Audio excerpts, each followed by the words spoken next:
vamos a empezar con una palabra de oración. Padre, te damos muchas gracias en esta mañana, porque eres bueno, porque eres misericordioso, porque nos has permitido adorarte y alabarte. Sabemos que has recibido nuestros cánticos y ahora tú nos vas a hablar a través de tu buena palabra. Señor, abrimos nuestro corazón para que toda dureza sea quebrantada y que podamos cada día ser más a tu imagen, más como Cristo. Señor, somos simplemente vasos de barro moldeables en tus manos, así que haz de nosotros lo que tú quieras. Sabemos que al final nosotros, Señor, es a nosotros a quien nos conviene el trato y el trabajo que tú estás haciendo con cada uno de nosotros. Queremos conocerte más, Señor, como dice esta serie, Conociendo a Dios, y te pedimos que nos abras la Escritura y que pueda arder nuestro corazón. En el nombre de Jesús, y decimos amén. Bien, de nuestra serie Conociendo a Dios, el tema de hoy vamos a hablar se llama el Señor Jesucristo, su persona. Así como se oye, el Señor Jesucristo y su persona. Y algo de lo más importante para el mundo sin Dios, por supuesto, porque nosotros estamos en el mundo, me refiero al mundo sin Dios, algo de lo más importante para ellos es hacerse de las personas o de las personalidades de este mundo prototipos y ejemplos a imitar, a seguir, etcétera. Y tal parece que la preeminencia, la inteligencia, la fuerza, la destreza, las habilidades de algunos seres humanos pues han impresionado en nuestra actualidad más que la persona y la obra de nuestro Señor Jesucristo.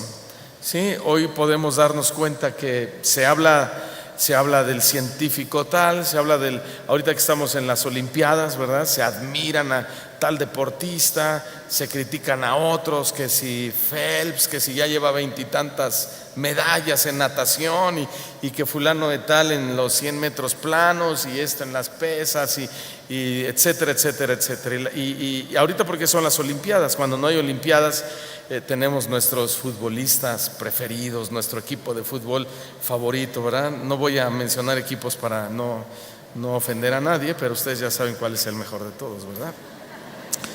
Bien, entonces nos hacemos prototipos y tristemente dejamos a nuestro Señor Jesucristo a un lado, ¿sí? Y precisamente esa es una de las armas de Satanás más inteligentes, podríamos llamarlo así, lo cual lo podemos llamar como la distracción, ¿sí? Satanás siempre quiere distraer nuestras mentes y nuestros corazones de la persona de nuestro Señor Jesucristo, y para muestra basta un montón. Por ejemplo, les voy a mencionar algunos nombres de hombres y mujeres que hoy en día son considerados como las personalidades más importantes que ha tenido nuestro planeta, según el mundo. Y el primero, o el que encabeza la lista de las personalidades más importantes, se ha puesto a nada más y nada menos que al Papa Francisco. El Papa o líder de la Iglesia Católica Romana se es considerado como el líder, como la personalidad más importante a nivel mundial. Después le siguen otros. En segundo lugar me llamó mucho la atención que es Lionel Messi, el futbolista argentino, ¿sí? Leo Messi. Después se mencionan a otros como Aristóteles, filósofo y científico griego; Benito Juárez, político y héroe nacional mexicano; Platón, filósofo griego; Rubén Darío, poeta nicaragüense; Pitágoras, filósofo y matemático griego; Adolfo Hitler, también está entre las personalidades, político y dictador alemán de origen austriaco; Isaac Newton, matemático y físico británico; Sócrates, filósofo griego; Nelson Mandela, político sudafricano; Amado Nervo, poeta y escritor mexicano; Galileo Galilei, físico y astrónomo italiano; Teresa de Calcuta, religiosa indoalbanesa; Nicolás Copérnico, astrónomo polaco; Emiliano Zapata, líder revolucionario y reformador agrarista mexicano; Albert Einstein, físico alemán; Frida Kahlo, pintora mexicana; Mahatma Gandhi, líder nacionalista. Martín Lutero, como un teólogo y reformador religioso alemán. Leonardo da Vinci, artista florentino. Diego Rivera, pintor mexicano. Cristiano Ronaldo, futbolista brasileño. No es brasileño, es portugués, ¿sí? Futbolista portugués. Neymar da Silva, futbolista brasileño. Miguel Ángel, artista o pintor italiano. Octavio Paz, escritor mexicano. Juan Gabriel, cantante y compositor mexicano, también está entre las listas de las personalidades, ¿verdad? Y no van a empezar a decir querida o cosas por el estilo, porque aunque sea tu esposa, Bueno, yo a mi esposa le digo querida, pero no le digo querida, eso sí, no, ¿verdad? Bueno, ese pedacito lo vamos a borrar. Está también Arquímedes, matemático e inventor griego. William Shakespeare, autor teatral inglés. Justin Bieber, de ese lado están graves, hermanos, cantante canadiense. Steve Jobs, que es fundador de Apple o de Mac. Stephen Hawking, físico teórico británico, que hace poco hablamos de él. Shakira, cantante colombiana. Fidel Castro, político cubano. Barack Obama, como un político presidente de los Estados Unidos. Michael Jackson, como cantante estadounidense. Confucio, quien fue un filósofo chino. Y bueno, aunque usted no lo crea, dentro de las personalidades más importantes de nuestro planeta se encuentra Mario Moreno Cantinflas también, una de las grandes personalidades. Bueno, era una lista, hermano. Yo creo que aquí solo es un 10% de los que yo quise anotar, pero una lista enorme de personalidades importantes para el mundo. Y estas son solo algunas de ellas que el mundo exalta y admira desmedidamente. Esa es la realidad, desmedidamente. Y como podemos ver, en esta lista el nombre del Señor Jesús brilló por su ausencia. No figura, no aparece. Sin embargo, como todos sabemos y hoy reconocemos, Él es quien debería ser admirado, honrado, alabado, exaltado y enaltecido por todo el mundo. ¿No es cierto, hermanos? Pero lamentablemente no lo es. Lamentablemente no lo es. Posiblemente las enseñanzas y los hechos que Jesús hizo cuando estuvo en la tierra no fueron dignos de tanta admiración ni de tanta exaltación como los hechos o las personas o los descubrimientos de quienes acabamos de mencionar. Bueno, y eso demuestra que Satanás tiene conquistadas las mentes y los corazones de la mayoría de las personas a nivel mundial. Y dentro de ellos también existen muchos cristianos que no admiran a la persona de nuestro Señor Jesucristo. Ayer tuvimos una plática muy interesante con una persona que ya conocíamos de hace años. No teníamos amistad ni relación con él, pero por medio de sus hermanos lo conocíamos. Es el primer hermano de 8 que son en familia. Era el hombre más duro, más incrédulo, podríamos decir, más ofensivo. Él mismo me platicaba ayer, me decía, yo cuando oía que alguien me hablaba de Dios, yo dentro de mí, yo le decía unas de este tamaño, dice, y yo lo maldecía y yo no quería saber, yo por respeto me callaba, y me dice, pero hoy, y estamos hablando, bueno, dijo lo siguiente, hoy tengo a ese Cristo en mi corazón y nadie me lo quita, dice. Qué impresionante, ¿verdad? Pero antes, en él como en nosotros, el nombre de Jesús brillaba por su ausencia. Ahora, Satanás se ha encargado de cegar y obscurecer la mente y el corazón de la humanidad, de tal manera que no puedan, que la humanidad no pueda ni quiera conocer la persona, la obra y las enseñanzas del maestro más grande que jamás haya existido en la historia de nuestro planeta. No nos podemos referir a nadie que no sea nuestro Señor y Salvador Jesucristo. Cuando vamos a las Escrituras, descubrimos que Jesús no solo ha sido el hombre más importante de todos, sino que sus enseñanzas y su ejemplo producen vida. ¿Por qué producen vida?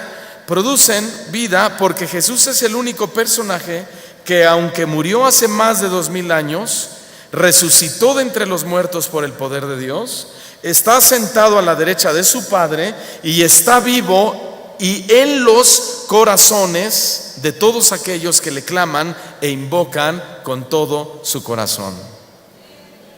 Ahora vamos a hacer por favor el contraste entre las personalidades que el mundo considera importantes y la persona o la personalidad del Señor Jesucristo. Por eso el tema de hoy se llama el Señor Jesucristo, su persona. La Biblia da testimonio del Señor Jesús como el Hijo de Dios. Jesús, dice la Biblia, es Dios. ¿Cuántos creen eso? Hay quienes dicen que solo fue un buen hombre, que solo fue un profeta, y más adelante vamos a ver algo de eso, pero Jesús fue Dios, y fue Dios manifestado en carne. Él tomó un cuerpo humano como el de nosotros. Dicho sea de paso, esa fue la pobreza de la que habla precisamente el profeta Isaías, que Él se hizo pobre para que por medio de su pobreza nosotros fuésemos enriquecidos. Y se refiere a que Él, siendo Dios, toma forma de hombre, un cuerpo de hombre, toma forma de siervo y se humilla. Bueno, este Jesús, que es Dios, fue vestido de humanidad para redimirnos a los humanos. Además es descrito como el eterno, como el Señor de la eternidad, como el que puede hacerlo todo y estar en todas partes al mismo tiempo. Cuando estaba en el mundo, dice la Escritura que aún los pensamientos de los hombres no le eran ocultos.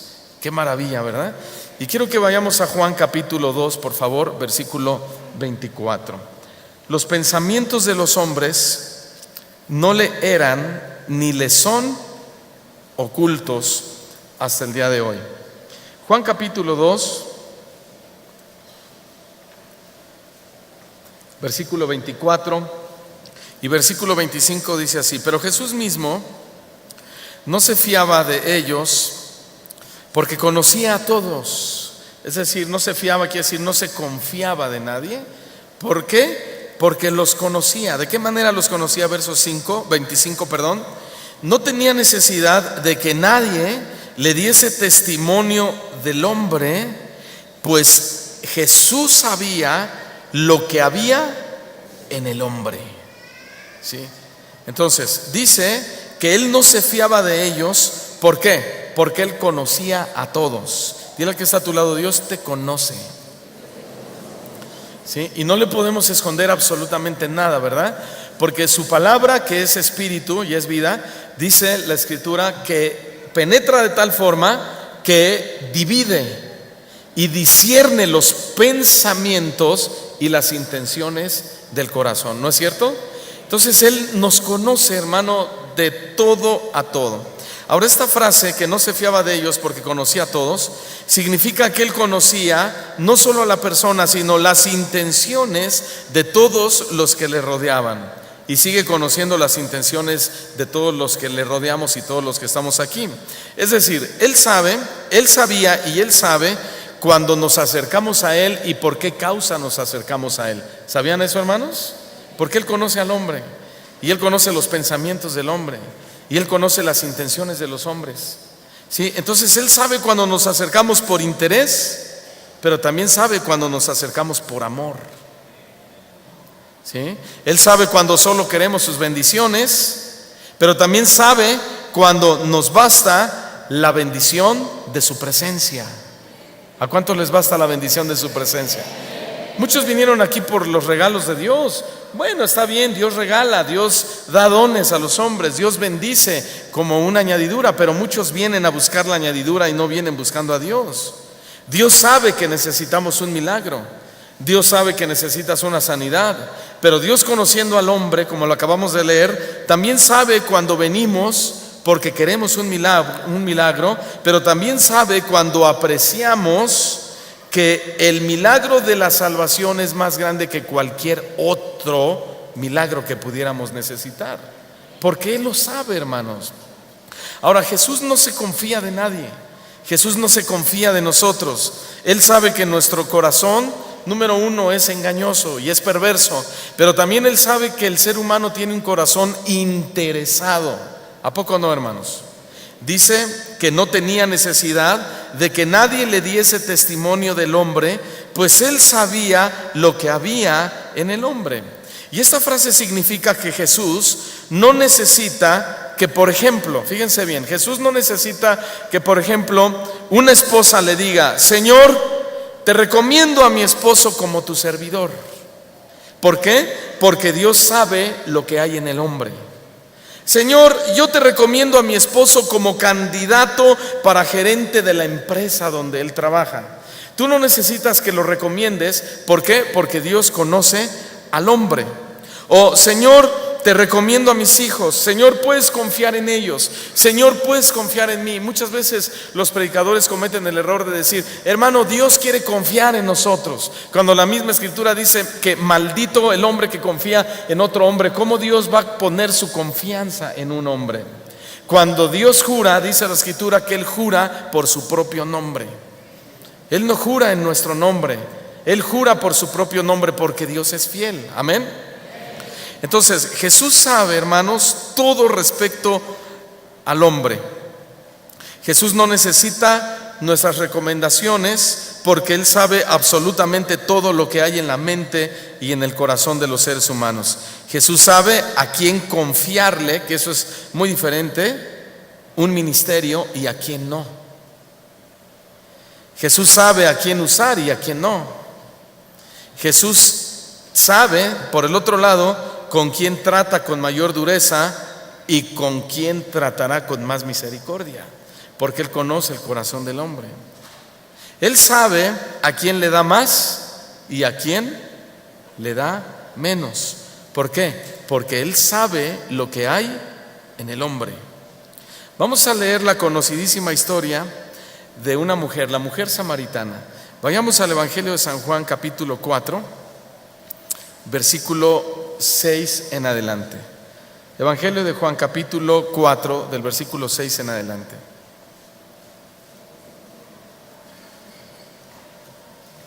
Dice que Jesús estaba ahí en el pozo de Jacob. Entonces Jesús, ¿ya lo encontraron? Entonces Jesús, cansado del camino, se sentó así junto al pozo, y era como la hora sexta. Vino una mujer de Samaria a sacar agua, y Jesús, ¿qué le dijo? Dame de beber. ¿Sí? Verso 8, porque sus discípulos habían ido a la ciudad a comprar de comer. Versículo 9, la mujer samaritana, que era gentil y no se llevan con los judíos, le dice: ¿cómo tú, siendo judío, me pides a mí de beber, que soy mujer samaritana? Porque judíos y samaritanos no se tratan entre sí. Responde Jesús y le dice: mira, mujer, si tú conocieras el don de Dios. ¿De qué está hablando? De Él, de Jesús mismo. Jesús es el don de Dios, es el verbo hecho carne. Por eso le dice a continuación, si conocieras el don de Dios y quién es el que te dice dame de beber, tú le pedirías a Él y Él te daría, no de esa agua, sino agua viva. Versículo 11, la mujer le dijo: Señor, para empezar, no tienes ni con qué sacar el agua, y el pozo es profundo. ¿De dónde pues tienes esa agua viva? ¿Acaso eres tú mayor que nuestro padre Jacob, que nos dio este pozo, del cual bebieron él y sus hijos y sus ganados? ¿Ustedes qué creen? ¿Era mayor o no? Sí, versículo 13, responde Jesús y le dice: cualquiera que bebiere de esta agua, de este pozo, volverá a tener sed y va a regresar cada hora por más agua. Versículo 14, pero el que bebiere del agua que yo doy, o que yo le daré, no tendrá sed jamás, sino que el agua que yo le daré será en él una fuente. ¿Se dan cuenta? Algo que produce. Ahí está hablando el Espíritu Santo dentro de la persona. Una fuente de agua que salta para vida eterna. La mujer le dijo entonces: Señor, dame entonces de esa agua para que no tenga yo sed. Fíjense, ni venga aquí a sacarla. Versículo 16, Jesús le dijo: bien, ve primero y llama a tu marido y ven acá. responde la mujer y le dice: bueno, Señor, la verdad no tengo esposo, no tengo marido. Y Jesús tal vez la interrumpe y le dice: bien has dicho, no tengo marido, porque 5 maridos, 5 veces te has casado, y el que ahora tienes no es tu marido. Esto has dicho con verdad. Y le dijo la mujer: ¿qué? Señor, me parece que eres profeta. Jesús no le leyó la mano, ni le leyó las cartas. Jesús conoce al hombre y Jesús le leyó su corazón. Él sabe la situación y la condición de todos y cada uno de nosotros. Jesús le dijo: si conocieras el don de Dios y quién es el que te dice dame de beber, tú le pedirías a él y él te daría ¿qué? Agua viva. Todos digan agua viva. ¿A qué se refiere esa agua viva? Se refiere al don de la salvación. El agua viva es el don de la salvación, es el regalo de la salvación. O sea, Él mismo es el regalo de la salvación. ¿Y saben qué? Que cuando yo leí esto me puso a pensar en algo.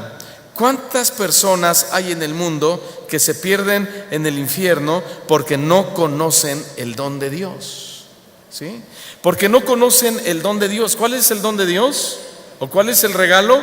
Jesús y la vida eterna. Hay miles y miles y millones de personas que cada día se están perdiendo en el infierno porque no conocen el don de Dios. Pero eso es trágico, perdón.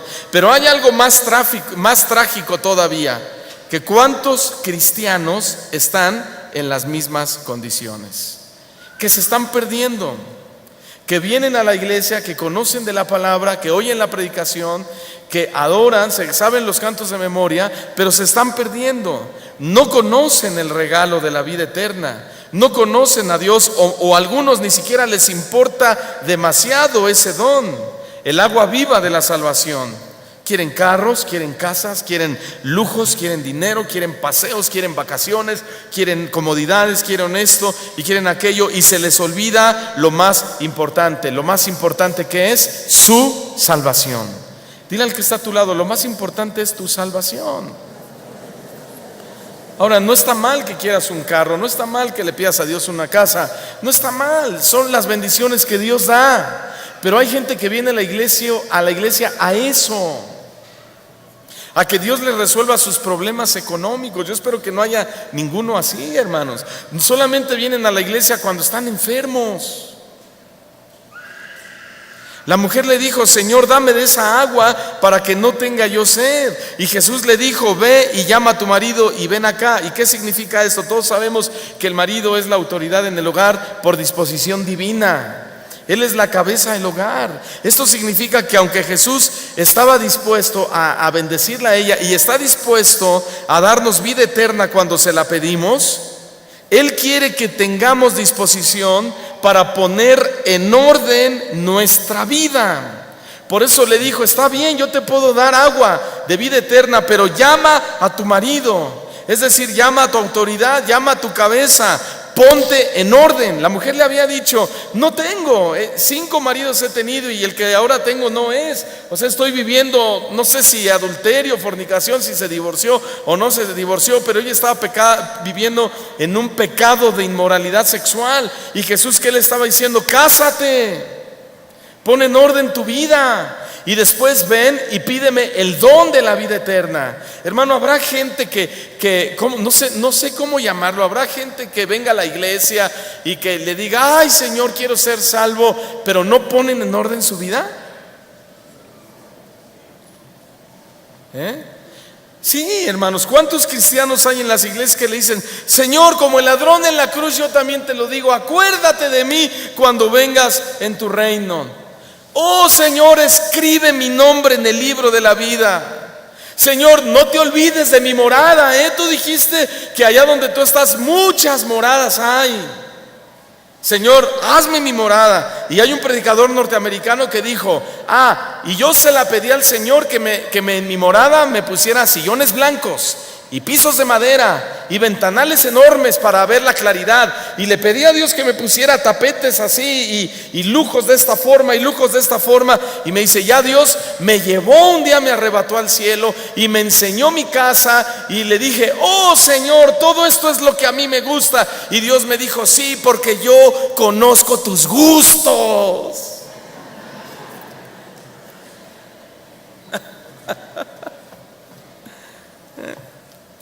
Qué impresionante, hermanos. Y ese predicador, el propósito era animar al pueblo a decirle, pídele a Dios que en tu morada lo que más te gusta te lo ponga, sin interesarles o conviccionarlos del regalo de la vida eterna. Y para poder tener el regalo de la vida eterna, tienen que primero poner su casa en orden, su vida en orden. Si no hay orden, óiganlo bien, no hay bendición de Dios. Antes de que Dios bendijera la tierra cuando la creó en el Génesis, vemos que dice que la tierra era un caos, estaba vacía, estaba sin orden. ¿Sí? Y dice que vino el Espíritu Santo, el Espíritu se movía sobre la faz de las aguas y el Señor comenzó a poner en orden todas las cosas. Esto se va a llamar agua, los lumbrares, la lumbrera mayor, la lumbrera menor, que es el sol y la luna, los animales por aquí, los ríos por acá, los mares por allá. No fue el Big Bang, fue la creación de Dios, fue la obra maestra del Dios al cual tú y yo venimos a adorar en este día, hermanos. Sí, y hasta que hubo orden, después crea al ser humano, y cuando crea el ser humano, bendice al ser humano y bendice toda la tierra. Y mientras Dios iba poniendo en orden, dice la Biblia, y veía a Dios que era bueno, y que era bueno y lo bendijo, y que era bueno y lo bendijo. Hasta que puso orden, vino la bendición de Dios. Creo que de ahora en adelante, cada que le querramos decir a Dios, bendíceme, revisemos nuestra vida. ¿Cómo estamos viviendo? Señor, salva a mi esposo, Señor, salva a mis hijos. Pero no hay orden en sus vidas. No quieren cambiar muchas veces las familias cristianas sus hábitos mundanos. Cristianos que no se han casado por el civil y llevan más de 10 años viviendo juntos. A eso se le llama pecado de fornicación o pecado de adulterio. Y la Biblia dice que los adúlteros y los fornicarios no heredarán el reino de los cielos. Jóvenes que fornican y le dicen, Señor, bendíceme. Y no quieren cambiar sus corazones. Jóvenes, hombres que se emborrachan, les gusta esa vida desenfrenada y vienen a la iglesia, que son tranzas, ¿verdad? Que son mentirosos y le dicen, Señor, bendíceme. Y otros peores que dicen, y ahora cuando te cuente 3, bendíceme. Y dice Dios, pues quiero, pero no puedo. El famoso sí, pero no, ¿verdad? Sí quiero, pero no puedo. Porque no hay orden en tu vida. Y todavía el cristiano ignorante dice, ay, ¿no que eres Padre de misericordia? Entonces, ¿dónde está que tú eres bueno? ¿Dónde está que tú eres amor? Pues porque Él es bueno y porque Él es amor, si no ponemos orden, antes de que Él dé sus bendiciones, nos va a dar su disciplina. Y eso es amor. Y ese es amor del bueno. No como hay padres que dicen, una mujer le decía a mi esposa, su hija andaba en una vida súper pecaminosa, súper mal, hermano, no quiero mencionar las cosas porque no tiene sentido, no edifica, y muy mal, y mi esposa y yo hablamos con los papás, y ¿sabe cuál fue la respuesta de la mamá? Dijo, ay, mira, la verdad, yo prefiero que ella crea que yo no sé nada. O sea, mejor lo prefiero dejar así. Yo prefiero que ella crea que yo no sé nada y que ella ande por allá y yo por acá, y que yo crea que mi hija es una santa demonia, o no sé cómo llamarla, hermano. Las cosas que están mal hay que enfrentarlas y hay que ponerlas en orden si queremos la bendición de Dios. Se acabaron los amenes.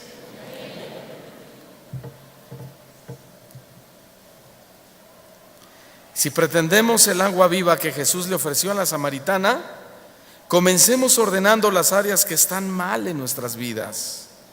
Jesús le dijo: porque 5 maridos has tenido y el que ahora tienes no es tu marido. Le dijo la mujer en el 19: Señor, me parece que eres profeta. Vea cómo vio a Jesús. Me parece que eres un profeta. Ahora, nuevamente vemos en esta historia que Jesús sabe los pensamientos y la vida completa de cada uno de nosotros. La mujer lo reconoció como un ¿qué? Profeta. ¿Por qué como un profeta? ¿Por qué no le dijo: serás algún sacerdote, los del Antiguo Testamento? O no sé, ¿por qué como un profeta? Muy sencillo, porque la característica principal de los profetas, ¿sabe cuál era? Denunciar el pecado.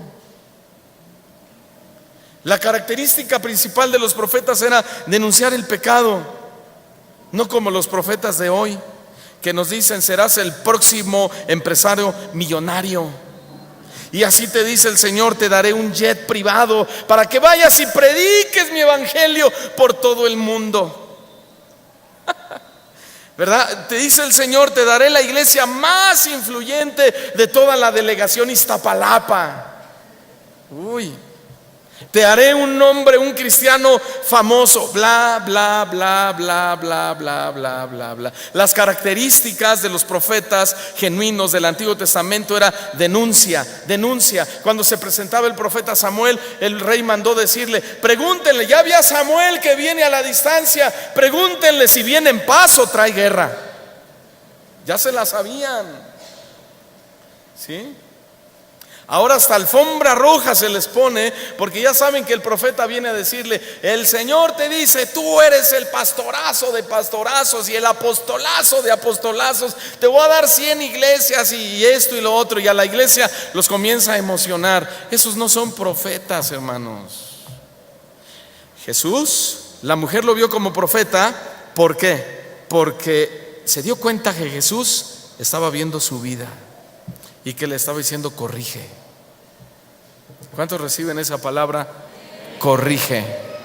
Dijeron amén antes que dijera corrige. ¿Cuántos recibimos esa palabra? Hay que corregir. Cuando Jesús le dice a la samaritana: has tenido 5 maridos y el de ahorita no es, ya lo dije, andaba en fornicación. Lo primero que dijo fue: me parece que eres profeta. Jesús no sabe nuestros pensamientos porque es profeta. Los sabe, y sabe los pensamientos de todo el mundo porque es Dios. ¿Sí? Jesús es ¿qué? Dios. Él no es un profeta ni es un gran profeta, Él es Dios. Juan capítulo 6 versículo 64 dice así. Juan 6:64, que hay algunos de vosotros, dice el Señor Jesús, que no creen. Que no creían en Él y los seguían y andaban detrás de Él y eran discípulos. Lo dejaron solo en el momento de su crucifixión. Pero hay algunos de vosotros que no creen, porque Jesús sabía desde el principio quiénes eran los que no creían y quién le había de entregar. ¿De quién está hablando? De Judas. Él sabía que Judas lo iba a entregar. Y en el caso de este hombre de Judas fue exactamente lo mismo. Jesús escogió a Judas para que fuera su discípulo, aún sabiendo que Judas lo iba a entregar. Y esa era parte de los propósitos de Dios. Jesús sabía desde el principio, como acabamos de leer, cuáles seguidores iban a creer en Él y cuáles no iban a creer en Él. Y entre ellos estaba Judas. ¿Sí? Y esta es otra evidencia de su conocimiento sobrenatural. Dios puede hacerte un llamado y tú puedes venir a la congregación y Dios sabe quién va a creer en Él y quién no va a creer en Él, pero Él no nos cierra la puerta, no nos cierra la oportunidad a ninguno de nosotros. Pero Él, en su anticipado conocimiento o en su presciencia, Él sabe quiénes han de creer y quiénes no han de creer. Otro aspecto de la persona de Cristo es que Él es la plenitud de Dios. Cristo es la plenitud de Dios. Este punto es muy bonito. Vamos a Colosenses capítulo 2 versículo 9, por favor. Esta carta de Pablo a los colosenses. capítulo 2, versículo 9. Dice el apóstol Pablo, hablando de Jesús, ¿qué dice? Que en Jesús, ¿qué? Habita corporalmente, ¿qué? ¿Algunas cosas de Dios? No, toda la plenitud de la deidad. En Jesús habita corporalmente toda la plenitud de la deidad. Entonces Pablo afirma que, fíjense bien, en la persona de Cristo, en la persona de Jesús, por eso dice corporalmente, habita ¿qué? Toda la plenitud de Dios. ¿Qué quiere decir esto? Quiere decir que el ser humano, fíjense lo que les voy a decir, el ser humano y especialmente nosotros los que hemos creído en Él, podemos gozar de plenitud solamente en Cristo. Amén. El ser humano puede gozar de plenitud solamente en Cristo. Sin Cristo la vida es vana, hermanos. Sin Cristo las posesiones son vacías, no tienen sentido, todo está vacío. Como expresó un filósofo llamado Jean-Paul, y dijo: la vida es una burbuja vacía en el mar de la nada. Así es la vida sin Cristo. Es como una burbuja vacía en el mar de la nada. O sea, todo es nada sin Cristo. ¿Entendieron? A ver, ¿viajar es bonito? ¿A cuánto les gustaría viajar? Pues a todos, hermanos. Viajar es bonito, pero sin Cristo, pues no, porque no podemos apreciar lo que vemos. No podemos apreciar lo que experimentamos. Sin Cristo, dicen: vamos a la playa. Los que no tienen a Cristo, cómprate 3 Six, ¿no? Pídete unos ostiones, échale salsa, y ahora sí, y hasta le dan la espalda al mar. No aprecian. Para ellos las vacaciones es embriagarse, embrutecerse, emborracharse, la lascivia, la lujuria, el deseo, el desorden, la carne, hermanos. Pero un cristiano, no, a ver, hasta callamos a la gente. ¡Shh! Quiero oír el mar. Ay, ¿por qué se ríen? Y oímos el ¿eh? ¿Y qué piensas? Aparte de que te relajas, ay, Señor, qué sabio eres. Y ahí viene una ola, y ahí viene una tremenda ola, pero no va a llegar hasta aquí, porque tu palabra dice que tú le pusiste límite a las olas del mar. Y el conocimiento que tienes de Dios te permite disfrutar el lugar donde estás, hermano. ¿A poco no? Por eso sin Cristo la vida es vana. Por eso dice Pablo que en Él habita corporalmente la plenitud de la deidad o de la divinidad que es Dios.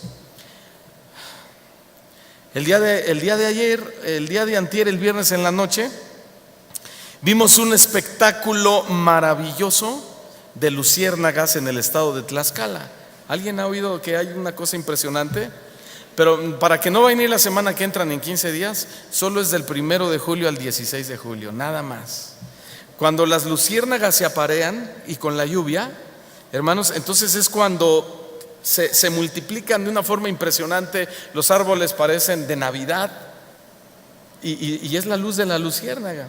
Entonces dicen los científicos que la luciérnaga tiene 2 líquidos en su interior, y cuando respiran y entra el oxígeno, ese aire oxígeno choca con esos 2 líquidos y es como cuando tomas un cerillo y sale la chispa, y es como prende la luciérnaga. Las que están en el piso son las niñas y las que están en el aire son los niños. Y están así, hermano, y te quedas con el ojo cuadrado. La creación de Dios. Y estábamos ahí con los guías. Solo íbamos 11 personas, 2 familias. Íbamos juntos 2 familias. Y los guías, creo eran 4 guías. Al final hice una referencia a la creación de Dios. Un amigo que iba con nosotros me dice: Dice, este lugar me gusta como para que hagamos una oración. Pues hagamos una oración. Me dice, tú pastor, pues órale, yo me la aviento. Y ahí estaban los guías, pero antes de aventarme la oración hice una referencia a la creación de Dios. Y yo dije, Dios es el autor de todo esto. No fue el Big Bang, no fue una explosión. Al final oramos, le dimos gracias, le dimos la gloria a Dios por todo lo que habíamos visto. Bueno, todos tomados de la mano, incluyendo los guías turísticos inconversos, traían su pulque por allá atrás. Todos nos tomamos de la mano y al final, cuando dije amén, Señor, te damos a ti la gloria, los guías turísticos hacían esto, ¿eh?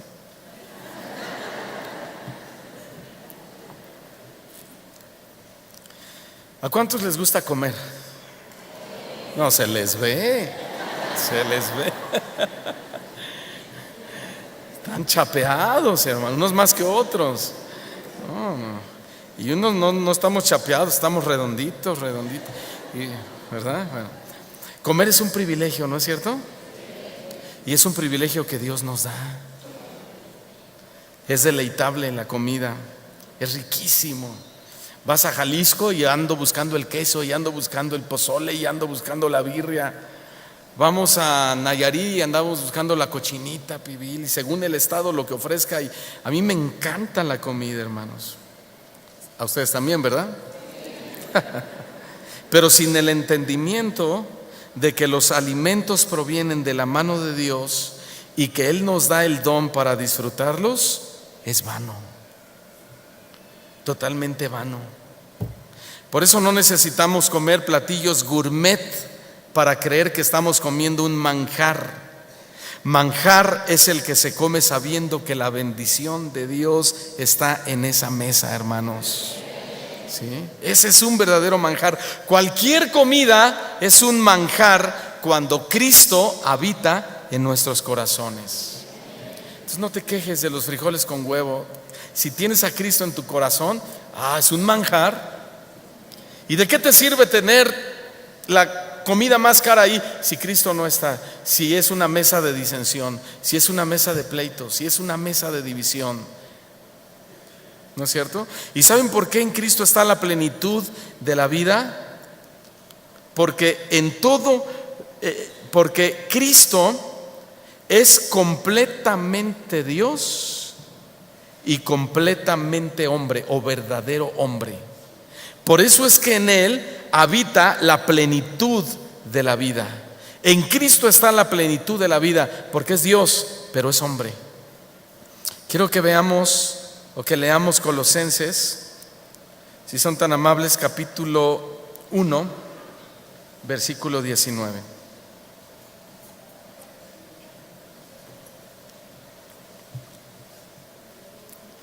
Colosenses 1:19 dice que al Padre le agradó que en Él, o sea, en Cristo, habitase ¿qué? Toda plenitud. Eso le agradó al Padre, que en Cristo habitase toda plenitud. Esta palabra habitase significa que morara permanentemente en Cristo toda plenitud. Entonces lo que significa este texto es que Dios dispuso, fíjense bien, Dios dispuso que la satisfacción completa, o en todas las esferas de nosotros los seres humanos, la encontremos únicamente estando en Cristo. Esa es una disposición de Dios. Dios nos ha rodeado de muchas cosas hermosas, ¿no es cierto, hermanos? Cosas maravillosas, desde la creación hasta la ciencia y muchísimas, las cosas materiales. Dios, todo eso viene de Dios, pero Él dispuso algo: que encontremos placer, que encontremos goce y disfrute de todo en Cristo únicamente. Amén. Por eso se dice que hay millonarios que son tan pobres, que lo único que tienen es dinero. Porque el que no tiene a Cristo en su corazón, aunque sea el hombre más rico del planeta, es el hombre más miserable de todos. Cristo es la riqueza del ser humano. Por eso Dios lo envió a la tierra a morir. Por eso Dios, dice la Biblia, que Él permitió que se hiciera pobre, para que por medio de su pobreza nosotros fuéramos enriquecidos espiritualmente, refiriéndose más exactamente a la vida eterna. Por eso dice el texto que en Cristo mora permanentemente toda la plenitud de Dios. O sea que nuestros éxitos se encuentran realmente en Cristo. El ser humano sí puede tener éxito, pero nuestros éxitos se encuentran realmente en Cristo. Y éxito familiar, el éxito espiritual, etcétera, etcétera, etcétera. Toda clase de éxitos los podemos encontrar en Cristo. Estoy hablando de la palabra éxito. Éxito no significa, no es precisamente hablar de mucho o de cantidad, sino de la satisfacción, del disfrutar, del amar, del querer realmente. En Cristo solamente. Otro aspecto de su persona es que Cristo es la gloria de Dios. Él es la gloria de Dios. Andábamos en este paseíto que un camioncito nos llevó y nos llevó a conocer una iglesia ahí del estado de Tlaxcala, una iglesia católica, y dice: pasen por acá y queremos enseñarles que cómo los acabados en oro y que esto y que el ángel fulano de tal y fulano de tal, y yo traía un revolvedero ahí, a ver, ya me perdí, ¿verdad? Y yo entré con mi gorra, ¿verdad? Ahí entrando empieza a dar la explicación y me dice el guía: por favor, quítese la gorra. Uy, es sinónimo de respeto para ellos. Y yo empecé a hablar con mis hijos y les dije: miren, les voy a decir algo. La Biblia dice que esos ídolos nada son, que tienen ojos y no ven, tienen oídos, no oyen, tienen boca, no hablan, tienen pies y no caminan, y que son semejantes a todos aquellos que los hacen, a sus artesanos. Los ricos los hacen de oro, y los pobres buscan un buen carpintero para que se los haga de una buena madera, para que no se les eche a perder con el tiempo. Así dice la Escritura. Digo, sin embargo, la Biblia dice que Dios mira el corazón del hombre, y estas personas no conocen, le dije a mis niños, al Dios que ustedes... Ay, Dios mío, ya se cayó el guardia. Sí. Entonces ellos no conocen al Dios verdadero que tú y yo conocemos. Para ellos el entrar a la iglesia con gorra es una falta de respeto.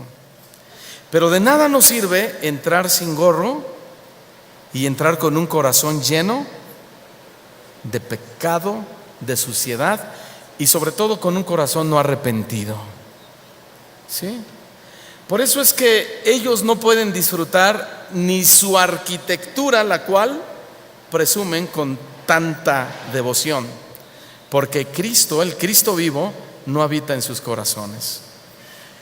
¿Cristo habita en tu corazón? ¿Sí?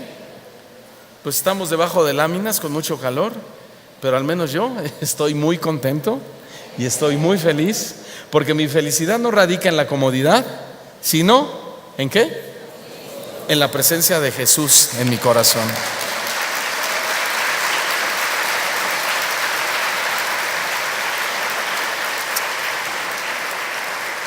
Aunque les prometo que después vamos a estar más cómodos, ¿sale? Ahora, entonces estamos hablando que otro aspecto de su persona es que Cristo es la gloria de Dios. La gloria de Dios significa la eternidad expresada de un modo que podamos entenderla con nuestras limitaciones. Esto es importante, lo voy a repetir. La gloria de Dios significa para nosotros la eternidad de Dios expresada de una manera que podamos entenderla con todo y nuestras limitaciones.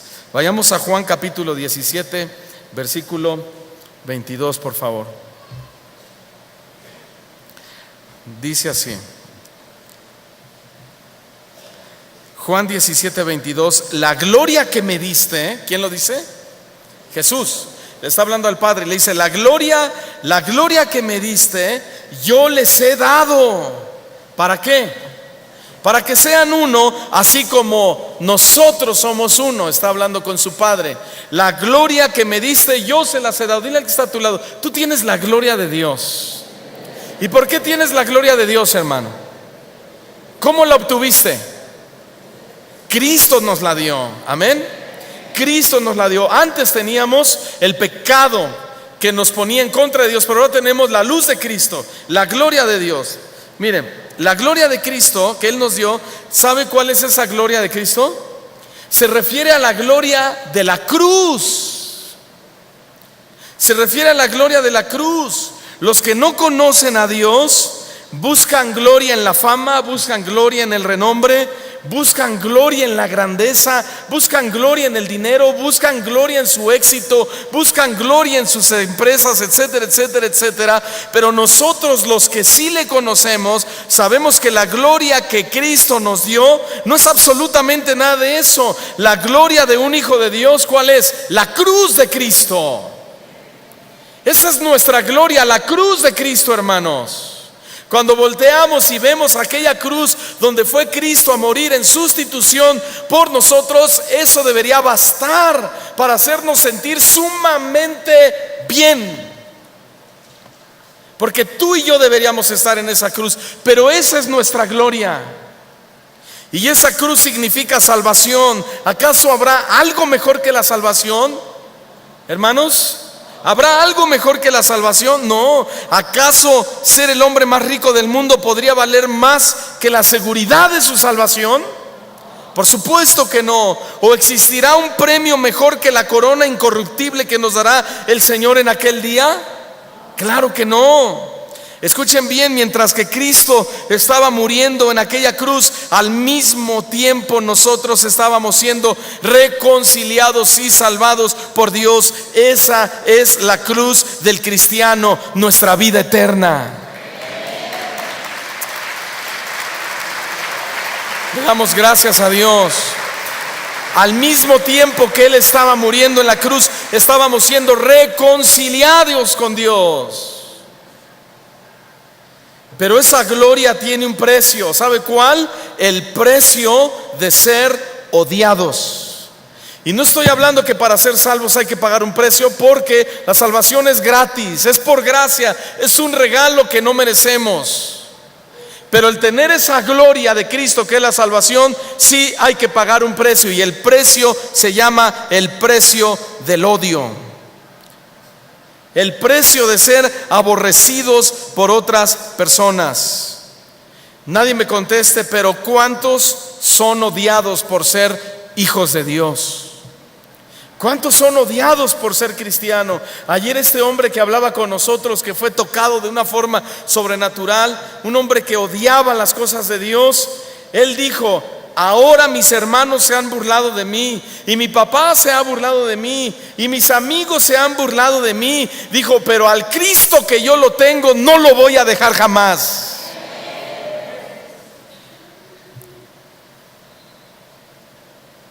Ya no le importó el odio. Le dije: pues te felicito, porque Jesús dice: bienaventurados cuando por causa de mi nombre ustedes sean perseguidos, sean tachados de malos. Siéntanse gozosos, siéntanse felices. Ojalá y a todos nos pasara. ¿A cuántos hermanos los han vetado de su familia por ser hijos de Dios? ¿A cuántos les quitaron ya la herencia y no te importó y dijiste como Cristo: mi herencia está en los cielos? O ya no te invitan a las reuniones, o tus amigos te abandonaron, ya no te llaman para ir al billar, ya no te llaman para jugar fútbol. Ahora en el trabajo eres el aleluya, el salta para atrás. No, antes eras el ejemplo, antes no sé cómo te apodaban. Ahora eres el aleluya. Hoy los pastores le dicen a las congregaciones: tú debes ser un campeón, tú debes ser un campeón. No, hermanos, qué campeón ni qué nada.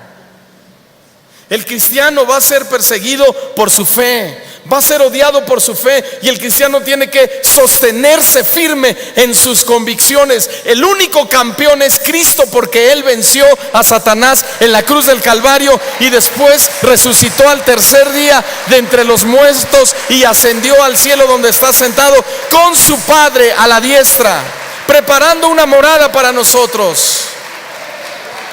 Tú no eres ningún campeón. Grábatelo, tú no eres ningún campeón. Tú y yo somos más que vencedores en Cristo Jesús. En Cristo Jesús. Amén. ¿Y saben cómo se le llama el menosprecio? ¿Sabes cómo se le llama el odio de la gente? Gloria. Aunque no nos guste, eso es la gloria de Dios sobre nosotros. Hace unos 3 años, y aquí está el pastor Adrián, que no me dejará mentir, y los dos vivimos la experiencia. Fuimos a una iglesia en Nicaragua, en Managua, y fuimos a poner orden de una mujer que estaba viviendo en adulterio con otro hombre. Y literalmente agarraba piedras del piso y nos las arrojaba. Y me decía: Daniel Rubalcaba, tú no eres bienvenido en este lugar, lárgate, me decía. A los dos nos apedrearon, literalmente nos sacaron de aquella iglesia a pedradas. ¿Y sabe cómo se le llama eso? Gloria.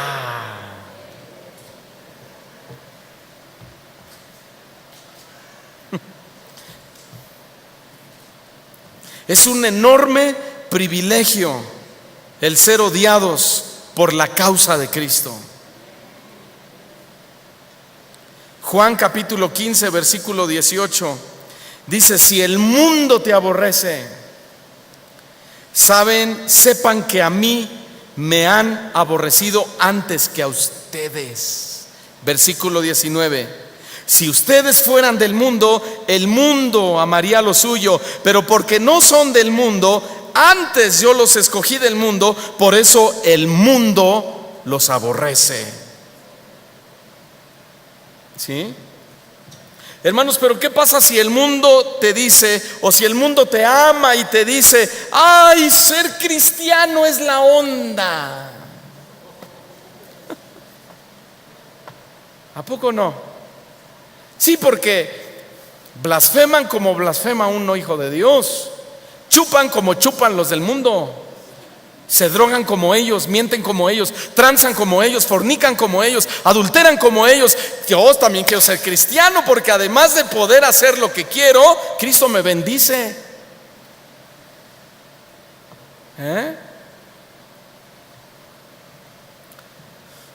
Ser cristiano es la onda, ser cristiano es lo de hoy, nos dicen. Yo quiero ser como tú, que también vas al antro, que también vas al baile, que te ríes de los chistes rojos, que tomas cerveza, que fumas. Yo quiero ser como tú.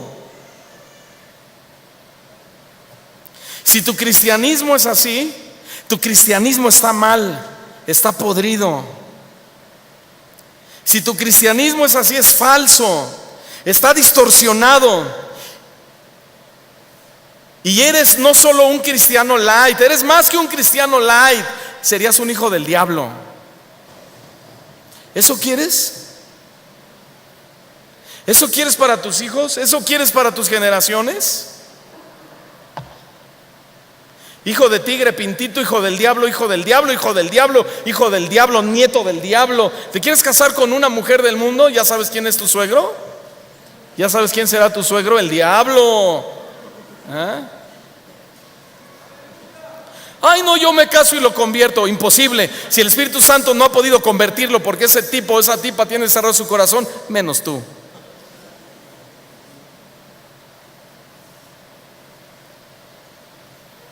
Ay, qué duros son aquí.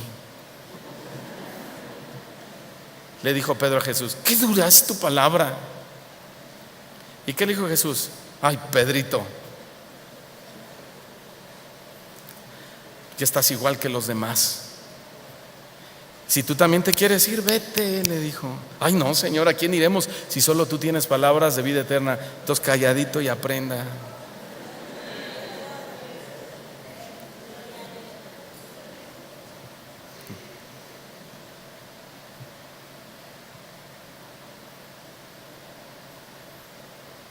Cristo es el amén de Dios.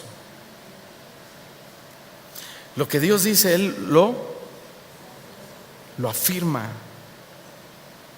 Apocalipsis 3, versículo 14. Y escribe al ángel de la iglesia en la Odisea, y dice así: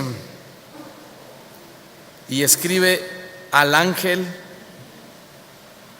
de la iglesia en la Odisea. Al ángel se refiere al líder, al pastor de la iglesia en la Odisea, y dice: he aquí el amén, refiriéndose a Cristo. El amén, el testigo fiel y verdadero, el principio de la creación de Dios, dice esto. Wow. ¿Qué significa amén, hermanos? Que así sea. Y se relaciona con la soberanía de Dios que está encima del parecer humano. ¿Cuántos dicen amén a esto? El amén el amén de Dios se relaciona con la soberanía de Dios que está por encima del parecer humano. Entonces, Cristo es el amén de Dios, o sea, Cristo va a obrar en nuestras vidas, no de acuerdo a nuestro parecer, sino a la soberanía perfecta de Dios hacia nosotros. Amén. Porque Él es soberano. Y muchos cristianos quisieran que Dios actuara como les parece a ellos, ¿verdad? Señor, a mí me gustaría que tú hicieras de mí esto o aquello. Dice Dios, no, yo voy a obrar soberanamente sobre ti. O sea, si Cristo dice, te quiero bendecir, ¿qué? Aunque otros te maldigan, ¿no? Aunque el brujo te maldiga, si Cristo te quiere bendecir, así va a ser. ¿Por qué? Porque Cristo es el amén de Dios. ¿Sí? Pero si dice, te quiero quitar todo para probarte, aunque te hagan una limpia, aunque vayas con un apóstol super ungido a su país y te ponga el manto y te ponga el palo y te ponga el sombrero y lo que quieras, si Dios te quiere quitar todo, te lo quita todo. ¿Por qué? Porque Cristo es el amén de Dios y Él es soberano por encima del parecer de nosotros. Si nos dice, te voy a sanar, pues gloria a Dios, Él lo va a hacer, porque Él es el amén de Dios. Pero si dice, voy a permitir un tiempo de enfermedad, pues Dios es soberano y Él es el amén de Dios y va a suceder.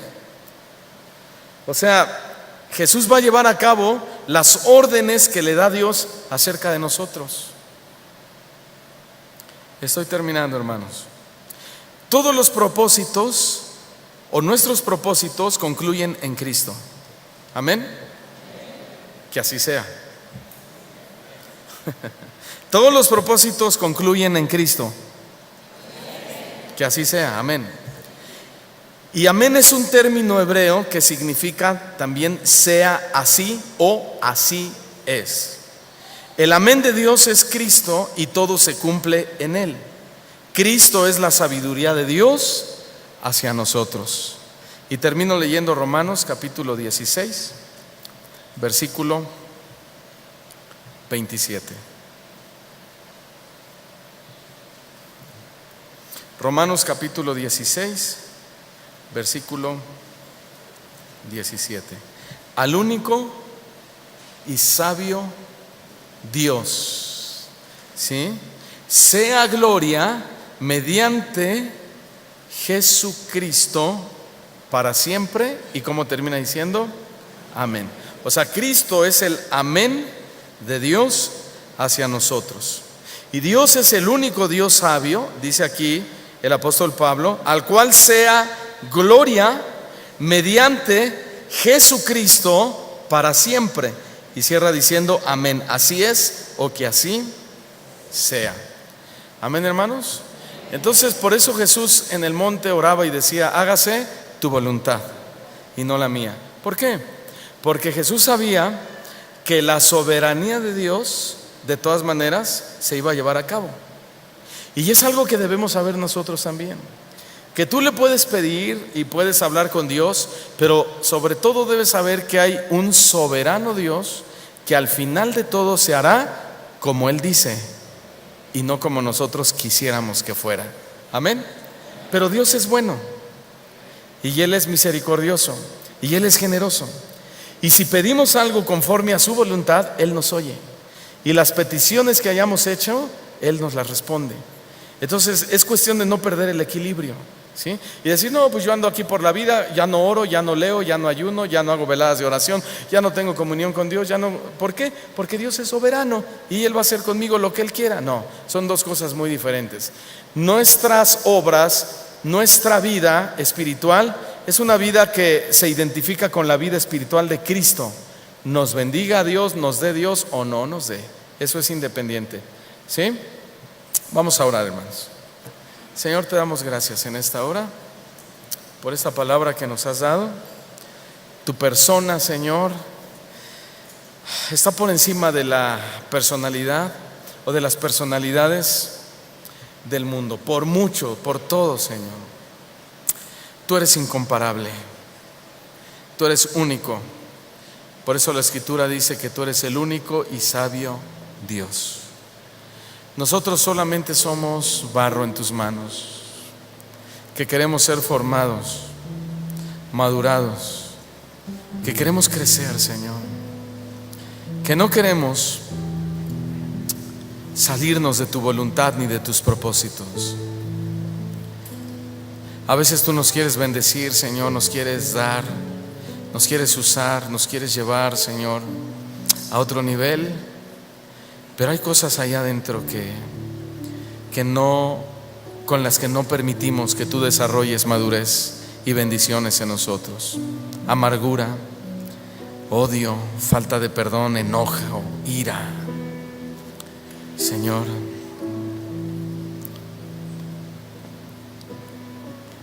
cuando la persona de Jesús mostrada en la Escritura no tiene nada que ver con esas actitudes.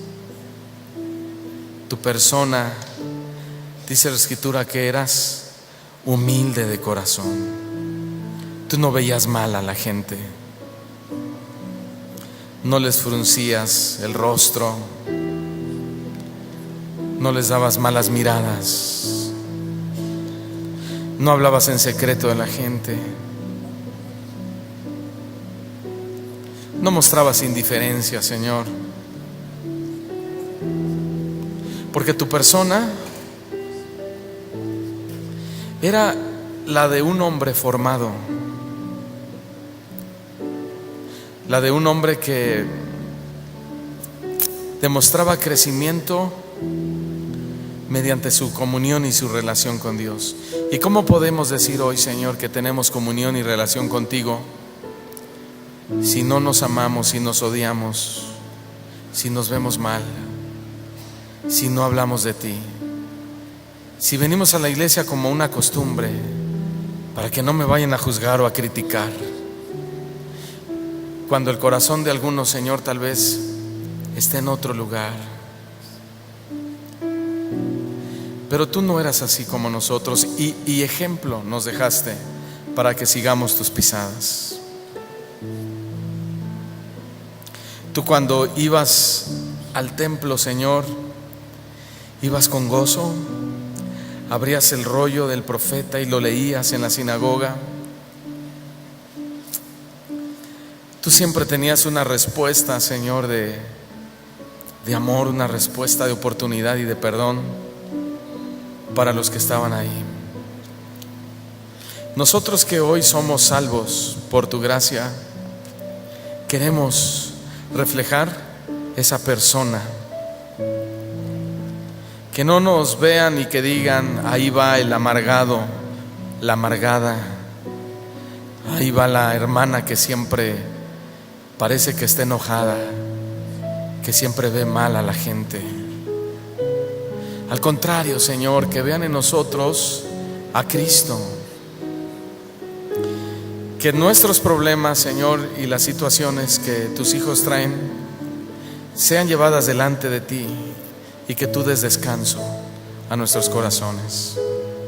Que aquí nos veamos como hermanos, como hijos tuyos, comprados por la sangre, por la misma sangre, Señor, de Jesús, tu Hijo. Necesitamos de tu gracia, necesitamos de tu poder y de tu Espíritu Santo para que nuestra persona sea lo más parecido a Cristo. Decían de Pedro: habla como ellos. Él es uno de ellos porque habla como ellos. Que digan lo mismo en nosotros. Ellos son de Jesús porque hablan como Él. No son rencorosos como Él. No son amargados como Él.